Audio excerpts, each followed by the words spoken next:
नमस्कार, आप देख रहे हैं हल्ला बोल टीवी। मैं हूं नितेश तिवारी। छात्र छात्राओं और तेज प्रताप यादव को जेल से छोड़े जाने के बाद तेजस्वी यादव ने क्या कुछ कहा है, हमें बताएंगे हल्ला बोल टीवी के editor in chief Deepak Sharma. Tejashwi Yadav ने सरकार की ओर से जारी जो नोटिफिकेशन है उसको मानने से इनकार कर दिया है। उन्होंने कहा है कि सिर्फ नोटिफिकेशन जारी करने से नहीं होगा।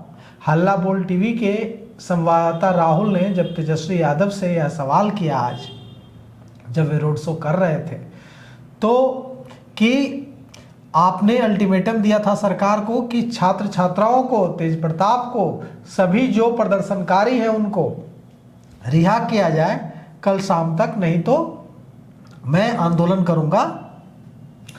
तो सरकार ने तो आपकी मांग मान ली। सरकार ने तो नोटिफिकेशन जारी कर दिया कि सारे छात्र छात्राओं को, प्रदर्शनकारियों को रिहा किया जाएगा। उन पर जितनी भी एफआईआर दर्ज की गई है सब वापस ली जाएगी। किसी के खिलाफ कोई दंडात्मक कार्रवाई नहीं की जाएगी। तो तेज प्रताप यादव की रिहाई और छात्रों की रिहाई पर तेजस्वी यादव ने कहा कि ये रिहाई हुई नहीं है, अभी ये तो सिर्फ नोटिफिकेशन निकला है और रिहा करे सरकार अविलंब तब मानेंगे। ये नोटिफिकेशन आया है। और बांकीपुर उपचुनाव पर उन्होंने आज जो रोड शो हो रहा है उसमें जमकर भारतीय जनता पार्टी सरकार को घेरा है और कहा है कि ये चंदा चोरों की पार्टी है। उनका इशारा सीधे सीधे अयोध्या में जो चंदे की चोरी हुई है उसकी ओर है। तो हिंदुत्व के एजेंडे पर ही तेजस्वी यादव बीजेपी को घेरने की कोशिश कर रहे हैं। और तेजस्वी यादव ने अयोध्या का सवाल उठा दिया है बांकीपुर उपचुनाव में। तेजस्वी यादव की अनुपस्थिति में रेखा गुप्ता बहुत कमजोर दिख रही थी। ऐसा दिख रहा था कि रेखा गुप्ता पूरी लड़ाई में कहीं नहीं दिख रही है, क्योंकि जो उनकी तरफ से नायक थे आरजेडी के, आरजेडी में अब जो है तेजस्वी हैं, तेजस्वी थे नहीं बिहार में। इसकी वजह से रेखा गुप्ता बेहद कमजोर दिख रही थी, लड़ाई से बाहर दिख रही थी। लेकिन जिस तरह से तेजस्वी यादव ने सामने आकर जिस तरह से सरकार को घेरा है, इतना आक्रामक चुनाव हारने के बाद से कभी नहीं दिखे थे तेजस्वी यादव। तेजस्वी सर क्या कहेंगे? क्या कुछ कहिएगा? चुनाव प्रचार कैसे चल रहा है? आपने एक ऐलान कर दिया, जनता ने मन बना लिया है कि चंदा चोरों को, वोट चोरों को सबक सिखाना है। सर आपके एक ऐलान से सरकार ने वापस ले लिया एफआईआर। जब तक सरकार केवल नोटिफिकेशन निकाला है और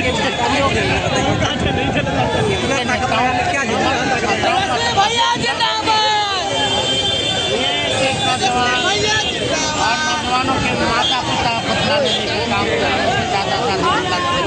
कर उनके आक्रामक तरीके से सरकार को घेरने पर और रोड शो में उमड़ी जो अपार भीड़ थी, जनसैलाब था, उस जनसैलाब ने, उनके रोड शो ने, उनकी आक्रामक लड़ाई ने, तेजस्वी यादव के सवालों ने और तेजस्वी यादव के हमलों ने वापस ला दिया है फाइट में रेखा गुप्ता को। मतलब अब आप ये नहीं कह सकते हैं कि रेखा गुप्ता फाइट से बाहर हैं।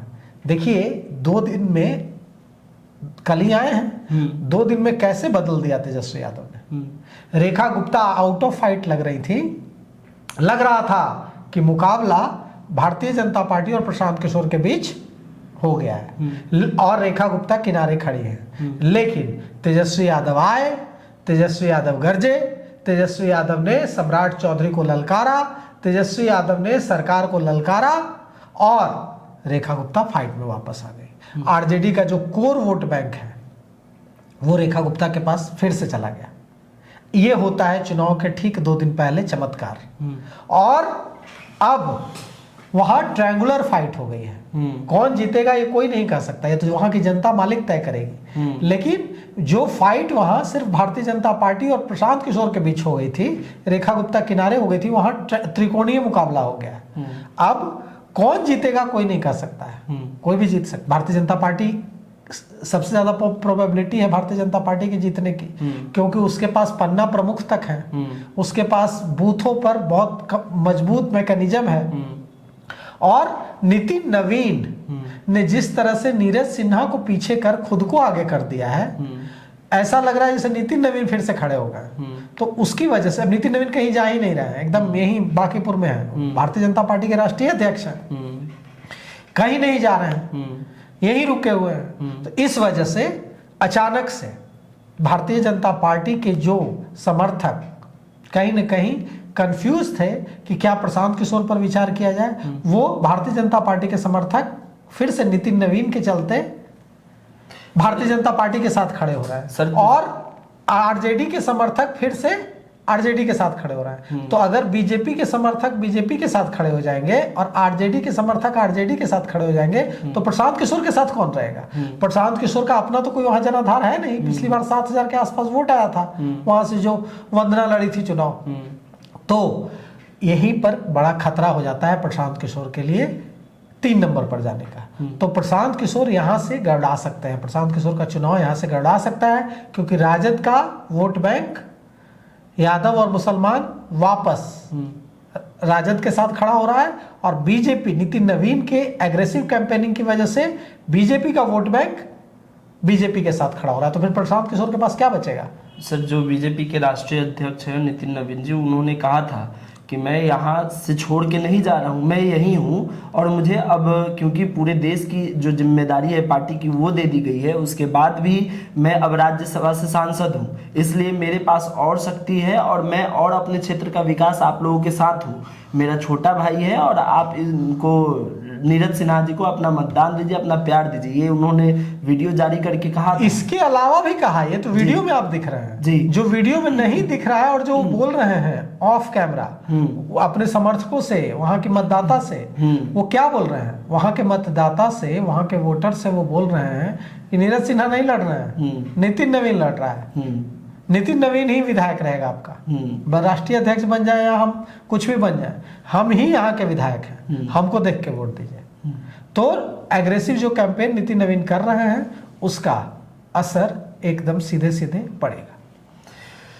तो आपको क्या लगता है, बांकीपुर उपचुनाव में आज 28 हो गया, कल 29 और 30 को मतदान है, क्या चमत्कार होगा ये तो देखना होगा 3 तारीख को। लेकिन आपको क्या लगता है कि बांकीपुर में किसकी जीत होगी? आप हमें कमेंट करके बताइए, और तमाम अपडेट के लिए देखते रहिए हल्ला बोल टीवी। शुक्रिया।